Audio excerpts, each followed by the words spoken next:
Welcome to The Conversations We Should Be Having, a space where a police officer and an activist talk about race and justice in America in a new way. A way that doesn't shy away from hard truths or differing opinions, and yet strengthens their friendship. No matter how challenging a conversation may be, they commit to staying in the room together. So I had a kind of a cool morning. And they were all phone calls and conversations that I had. And as you know, a podcast or two ago, I was pretty frustrated, tired of defending my job, and who I am. So I had a conversation today. I got a phone call. And somebody wanted to talk to me about, a friend of a friend type situation and a policing thing that they had, and just wanted my take on it, But it was nice because I really felt like I want to do this podcast, but I was almost like, I'm not going to do this. I feel like I'm defending myself, and I don't feel like I'm a bad person. And why should I put myself out there? And, I'm going to have all these people or, assuming anybody listens. Or three, but, but, it was just, I'm making myself vulnerable, and so I was struggling with that for a little bit. And so you get all, not to be corny, but you get these little signs here and there, right? And I said that. I said, I'm doing this podcast and, it feels good. It's not that I don't like the podcast, but everybody is going to have an opinion. And I don't want to, I don't want to make myself vulnerable to have this person say this and this person say that. I don't want to put myself through that. But there's a greater good, I think. And so today, we're having this conversation and this person said, well, whether you do it, continue to do it or not, whatever. But right now, I'm somebody that wouldn't normally reach out to a police officer. But now I have a police officer that I can reach out to and get this perspective. And, and you're the bridge right now. Wow. And I was like, wow. So I kind of took that as, all right, you know what?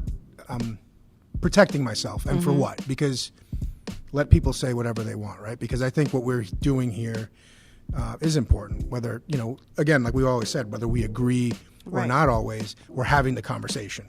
Is unity even possible? And if so, how do we get there in such a divided society with broken systems? Does it start with a conversation? Is it about taking the vulnerable position that you may not be right in what you think or believe to be true? Does it start with deep introspection? In this episode, Elliot and Tanisha discuss the possibilities to the road to unity through their friendship, the podcast, and personal stories. I was going to say, do you think that is kind of where everyone is right now? I think one thing, you think one thing. There is no collaboration, no, let's throw the word unity out there since, that's the topic here. Yeah. And then we stay disunified or in a broken system because of this whole perception, right? Because all scenarios, events, activities, situations come with perception. There's the facts, right? The people in the situation, their feelings about it. I think about the Daunte Wright trial that's going on right now. They showed the video of the police officer after she had accidentally shot Daunte Wright. And I may get flack for saying accidentally shot, but because, perception of everyone. But she did accidentally shoot him. That's what she's saying she did. And I watched her afterwards, break down in this video. And she's like, oh, my God, I shot him. I can't believe this. She's, crying on the ground. And then she's like, I'm going to go to jail. I'm going to prison, which I have my own thoughts about the whole situation. But they never showed her breaking down outside the car. Right.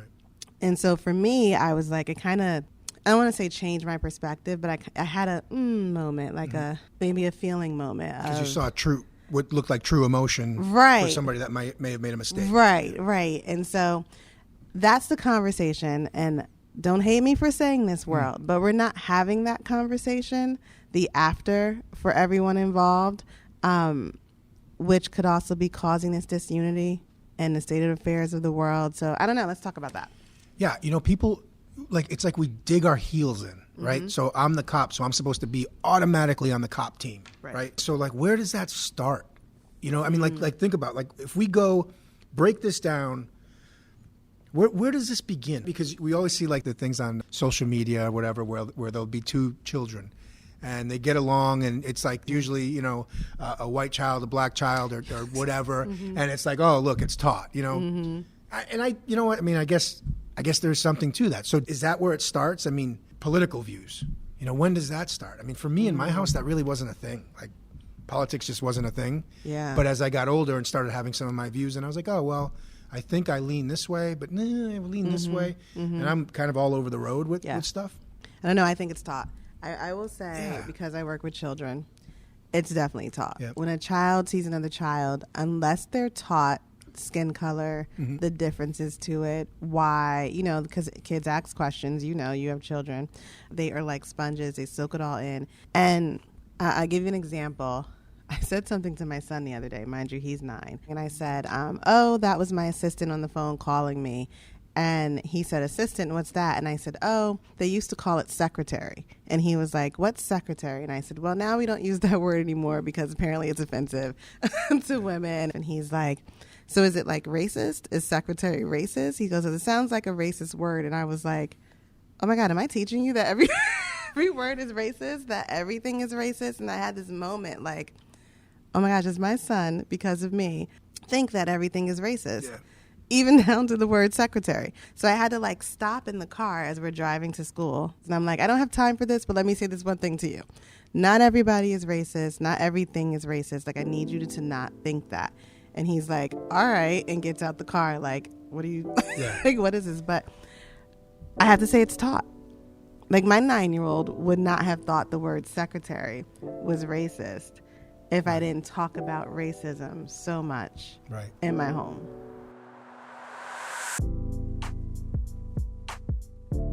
I know exactly what you're saying. We had this conversation recently at work, and it was basically about like looking at things through the lens of racism, I guess, for lack of a better way to say it. And I'm like, and we were talking about, you know, you're the police officer and you're stopping someone, and you know the person is just coming at you with, you're racist, you're racist, you're racist, and it's like, well, whoa, give me a minute here. You know, I haven't even said why I stopped you yet. Right.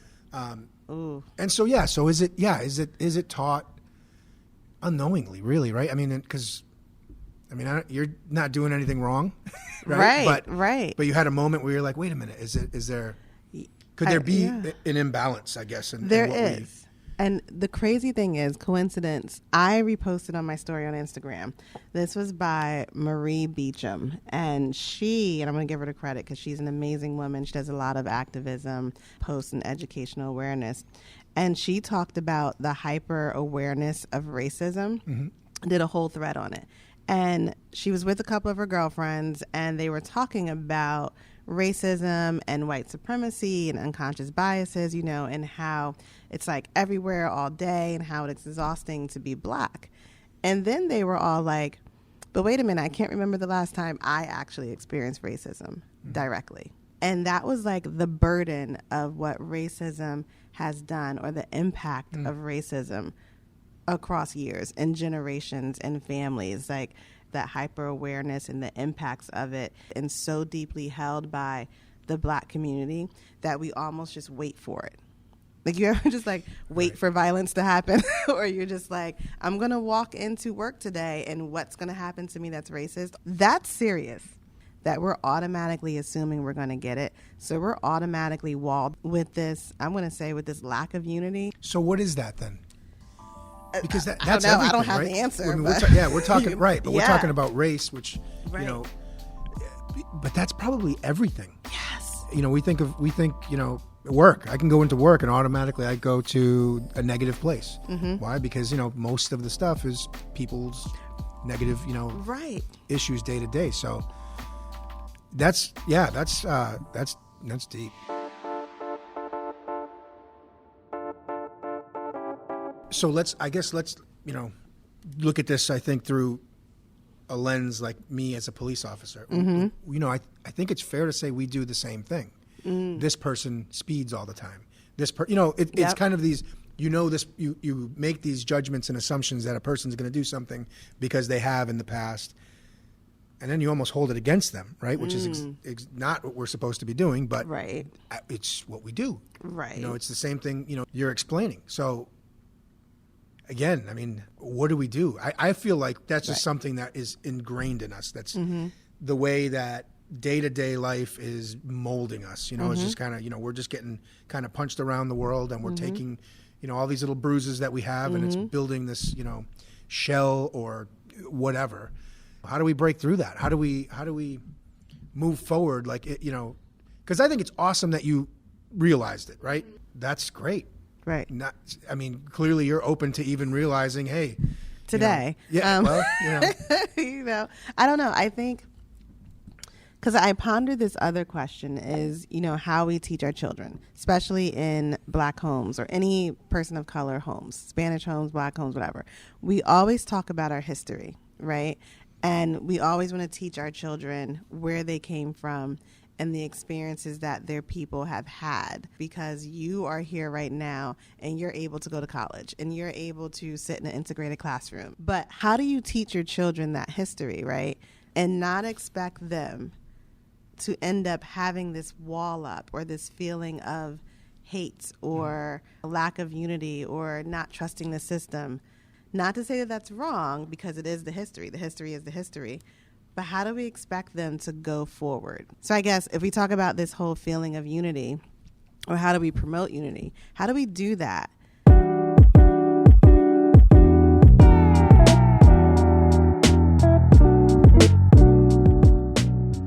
And that's going back to where I felt like, you know what, I need to do this.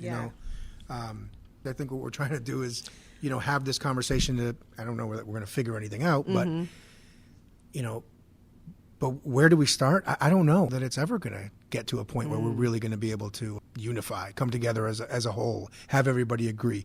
The way we're just set up is just, I don't know. So then if we say the word unity, right, and we're talking about how do we even promote unity, what's unity? Are we talking about everybody just chit-chatting with each other? Are we talking about people having conversations and agreeing to disagree and still moving forward? Are we talking about all sitting in a circle, doing some yoga together?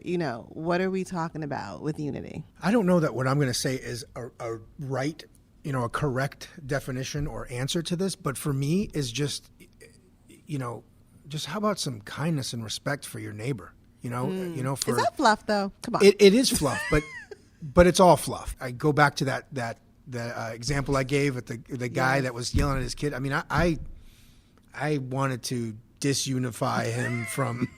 Good wording there. I love it. Yeah. But but at the same time, and again, I'm like, this is just a kid. This is a child. What kind of person does this? As I was trying to process, like, okay, there was nothing I could do.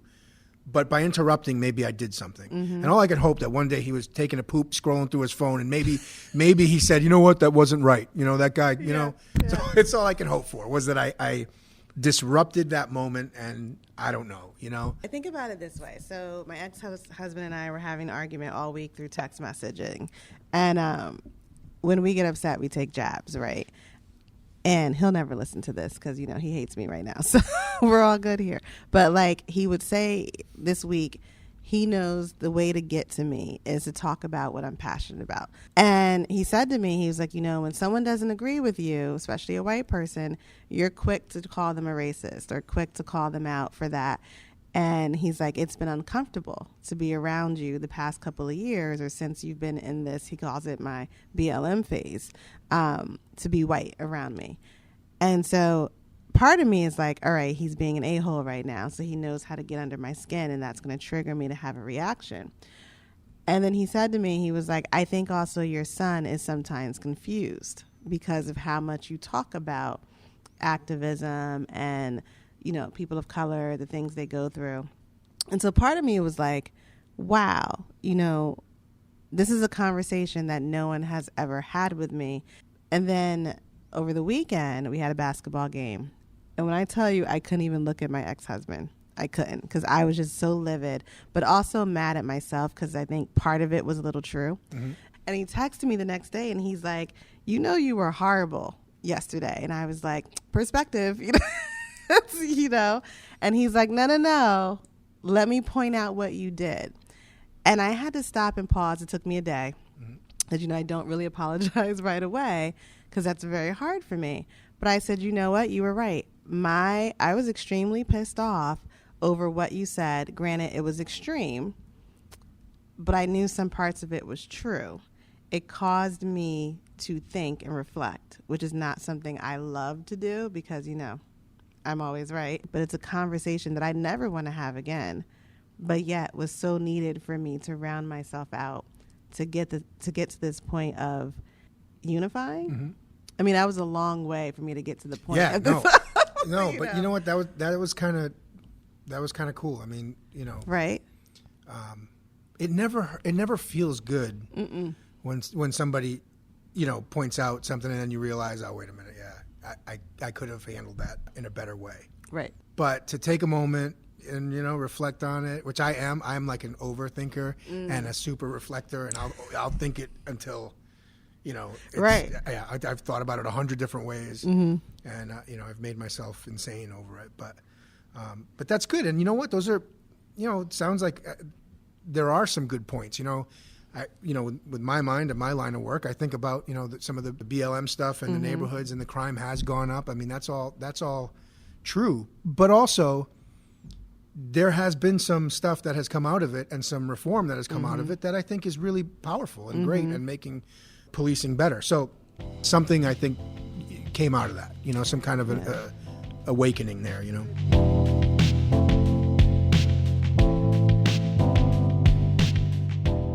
So then is that where the start is? Are we saying that the start of whatever this unity is the start of any type of us coming together as a people, this oneness of humanity? Is it just a simple conversation, like sincere, genuine conversation that you may not be ready for but have to have, and then reflection, and then coming back to say, yeah, I effed up, you know what I mean? Yeah. Is it that?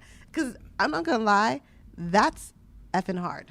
Yes, that's exactly a start. At least one path, potentially. But I go back to the kindness thing, which true, it's fluffy. Right. But it is like, we can choose to walk away from certain conversations. We can choose to engage, I guess, kind of figure out strategically how to engage to make an impact. And that's what I've been not struggling with. That's what I've been trying to do more. The conversation today was like, all right, how do I, take this approach where I want to see both sides and be as fair as I possibly can. And it's hard. It's like my brain is burning when I I get it. But it's like, I just don't automatically want to pick a side and say, right. And I don't even think I'm that way anyway. You're not, yeah. It's got to take this type of conversation, and then bringing more people in, and don't be afraid to have this conversation. Like for instance, you've said before, like there's some people in your circle of BLM and activism that would not like what you're doing, that would not like that you're having this conversation. But that is unfair, in my opinion, right? That's like, then you're digging your heels, right, and not thinking about unity and what's really the big picture then. So is that the hope? Is that the hope to get to unity in the world, or is that just the gem of our friendship that we've learned through to kind of get through our disagreements? I don't know. Here's another thing that sounds corny, but do we keep having this conversation? Do we invite more people, and especially those people that say, well, why would you be talking to him? He's a cop. So then let's just say what we've learned through our friendship and what folks could learn is really talking, because that's how we kind of made it through, right? Yeah. I don't want to say we didn't want to deal with each other, but it took the conversation and friendship to evolve and expand for us to even get to the point where we can have these conversations and still walk away and be like, that's my bro, you know, like, I think that's the important part. That's the commitment that we need to have. That's that hope that we need to foster for people to say, how do we really build that unity? Yeah. And really break down these systems. It starts with just giving people the benefit of the doubt and having the conversation. Yep. Being open to that, other perspective that might, may feel uncomfortable. One of the things I said today is like, I'm learning a lot that I didn't think I needed to learn. Me either. You know? And here we are. And I'm like, okay, I need to. Listen, we're a whole vibe people, so get on board or whatever. But our next episode, we're talking about really. Wait, can I say one thing? No, come on, we're sponsors, done. If we ever get sponsors, because you had me buy this coffee today. Listen, Aroma Joe's. Listen, yeah, we should take Perfect a picture, Cloud. right? I was like, no, I'm not saying Perfect Cloud with a dab of cream. But I hope you can't hear like me slugging this thing down. Listen, in the Perfect background. Cloud, Aroma Joe's. we will take you as a sponsor, but it is the best coffee with a dab of cream and 1 sugar. Get it? You'll love it. But next episode, we are talking about unity and really diving deep on what is unity versus uniformity. So we're going to take this whole conversation to a next level because some of y'all, I don't even think we even know what unity is. Getting deep. Ah, that was good. The Conversations We Should Be Having is brought to you by Green Acre Baha'i School.